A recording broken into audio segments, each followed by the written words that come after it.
Senadores, nós fomos ao Ceará para saber o que pensam os cearenses do próprio Estado, os cidadãos comuns que andam na rua, pessoas que trabalham pelo próprio desenvolvimento do Estado também lá, em várias áreas. E vamos então conferir o que eles pensam e quais os maiores problemas. E a questão da educação é um deles. É a questão da educação, né? A questão da qualificação dos jovens hoje. Eu acho que isso daí é um engasgo em relação ao desenvolvimento. Porque é tão difícil o trabalho para um jovem. Gostaria que os senadores vissem pelo lado a questão das escolas profissionalizantes a nível técnico. Hoje a gente tem uma base de formação superior já consolidada e uma deficiência muito grande no nível técnico, no nível de formação, no nível operacional. E essa deficiência dá um gargalo aqui na industrialização e melhorando a qualidade de vida. Só o problema dos professores que não estão com o piso salarial que é nacional. Quais são os projetos que ele tem para essa melhoria na infraestrutura da escola pública e em relação ao salário do professor? Senadores, a educação parece ser um tema realmente importantíssimo, né? Na pesquisa que nós fizemos para nos municiarmos, um dado que me deixou realmente assim, alarmado foi a questão do analfabetismo, que ainda está em 19% do chamado analfabetismo pleno e de 41,95% do chamado analfabetismo funcional. Começando pelo senador José Pimentel.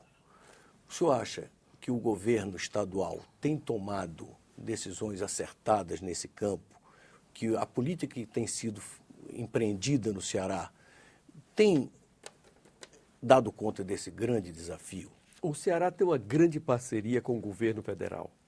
E com a criação do Fundeb, nós passamos a ter um investimento muito maior na nossa educação. Se a gente voltar à década de 80 e 90, o Estado do Ceará basicamente fechou todas as suas escolas profissionalizantes de âmbito do Estado do Ceará. O nosso governador Cid Ferreira Gomes, com a parceria com o governo federal, está construindo 128 escolas profissionalizantes do ensino médio. Vamos ter ali 60 mil alunos ano com tempo integral. Parte dessas escolas, 59 delas, já foram inauguradas e as outras estão sendo construídas e inauguradas durante esse ano 2011. Se você vai para o Instituto Federal de Tecnologia, que é a antiga escola técnica, até 2003 nós tínhamos 5 escolas técnicas no estado do Ceará. Nesse esforço da profissionalização, estamos hoje com 22 escolas técnicas federais no estado do Ceará. Essas em que o Inácio aqui fazia referência lá em Crateús, que é um polo lá, estamos fazendo uma. E agora, na expansão para 2011 a 2012, as 120 outras que estão vindo, uma parcela também vai para o Ceará. Portanto, está tendo todo um olhar diferenciado e o objetivo é formar mão de obra para que os bons empregos que o Ceará está gerando fiquem no estado do Ceará. E é importante que as pessoas reclamem, porque a gente tem que estar cada vez mais melhorando a nossa educação. Mas tem um gargalo aí, antes de chegar à escola técnica, senador, que é a questão do ensino básico, né, do ensino fundamental. A gente teve agora os professores municipais em Fortaleza com 2 meses de greve. As crianças perderam praticamente o primeiro semestre, vão entrar férias adentro, né, com as aulas e expandir também no final do ano. Como é que se resolve? E eles estavam pedindo apenas o piso nacional, que foi aprovado por esta casa, aqui, né, um projeto de um senador, e não recebiam. Como é que se resolve? Antes de chegar no ensino médio, tem toda a educação infantil.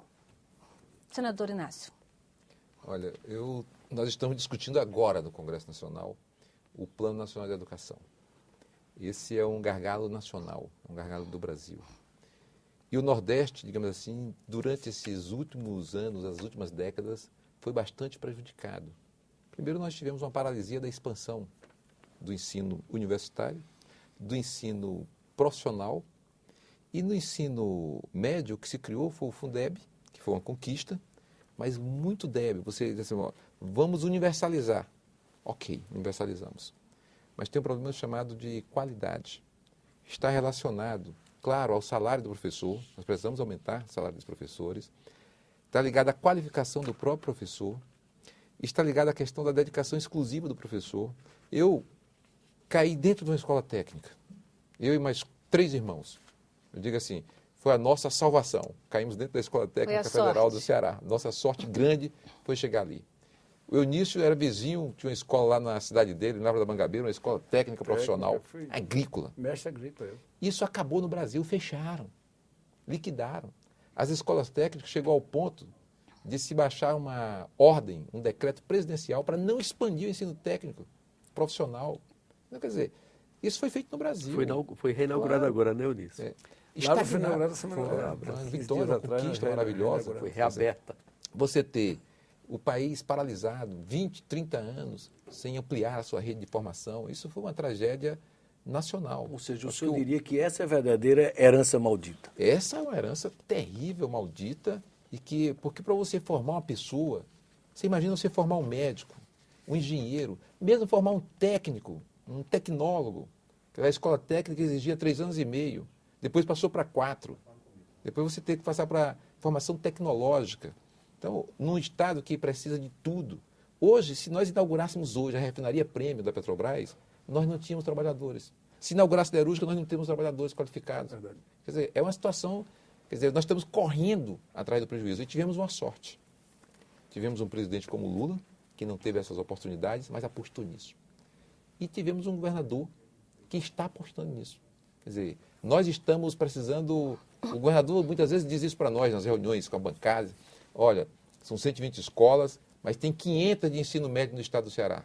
O nosso desafio é chegar nas 500. Para quando você terminar o ensino médio, a gente hoje pergunta para a pessoa que terminou o ensino médio e não chegou na universidade, e você é o quê? E a pessoa tem que dizer, eu não sou nada. Eu não tenho profissão nenhuma. Mas, desculpe, eu volto... Vamos ouvir o senador Eunício. Isso. Eu só queria, senador Eunício, voltar a insistir na questão do ensino fundamental. Porque, assim, mais ou menos no país, metade das crianças que entram lá no primeiro ano da escola na alfabetização apenas chegam ao 2º grau. Então, você tem aí no caminho uma perda grande. Você precisa de uma massa crítica para chegar lá no 2º grau. Como é que se faz no Ceará com essa questão, senador? Bom, além disso, nós tínhamos, complementando o que colocou o senador Pimentel e o senador Inácio Arruda, colocaram, nós temos uma questão que, embora o estado do Ceará, como hoje é um estado que melhorou muito nessa questão do ensino fundamental, o Ceará hoje é o primeiro lugar em média de nota na qualificação dos alunos, na melhoria do aprendizado dos alunos. É o primeiro lugar no Nordeste. Mas, mesmo sendo o primeiro lugar, a média não chega a 4. Então, há uma deficiência ainda enorme. Descuidaram disso no Estado, o fato é esse, o Estado descuidaram isso no Estado. Quando nós participamos da campanha anterior e que o Cid assumiu o primeiro governo, nós tínhamos 0 matrícula, por exemplo, nas escolas técnicas, no ensino qualificado das pessoas. Como disse o senador Inácio, se hoje nós tivéssemos que iniciar o funcionamento da siderúrgica e o funcionamento da refinaria Prêmio no estado do Ceará, nós não tínhamos mão de obra qualificada. Para dar um exemplo, o governador Cid Gomes, nesses 4 anos, construiu cerca de 3.800 obras no estado do Ceará. Já eu lembro que durante a campanha eu dizia muito que tinha no Ceará gente procurando emprego e emprego procurando gente. Por quê? Porque não cuidaram do ensino técnico. E por isso as pessoas, profissões simples, como topógrafo, como operador de máquinas, nós no estado do Ceará estávamos importando dos estados vizinhos, quando o estado começou a crescer, começou a se desenvolver, e o governador começou a implantar essas obras no estado. Nós não tínhamos mão de obra qualificada para isso. E aí foi que o governo federal, numa parceria com o governo estadual, passou a construir essas escolas de ensino técnico. Para cada região, uma escola se adequando, sem algo pré-determinado, mas se adequando às posições necessárias para aquelas regiões. Eu, por exemplo, fui aluno de uma escola agrícola que estava há mais de 10 anos fechada. Um local onde tem 350 hectares de terra, com uma estrutura fantástica, que foi toda reconstruída, nós, em torno de 7, 8 milhões. Eu me emocionei, porque eu fui aluno dessa escola. Qual foi a escola? Escola Agrícola de Lavra da Mangabeira. Né? Eu fiz o ginásio lá. Quem fazia o ginásio era mestre agrícola, quem fazia o segundo era técnico agrícola. E as pessoas já saíram dali com uma profissão, com um emprego, né, garantido. E aí abandonaram totalmente essa questão.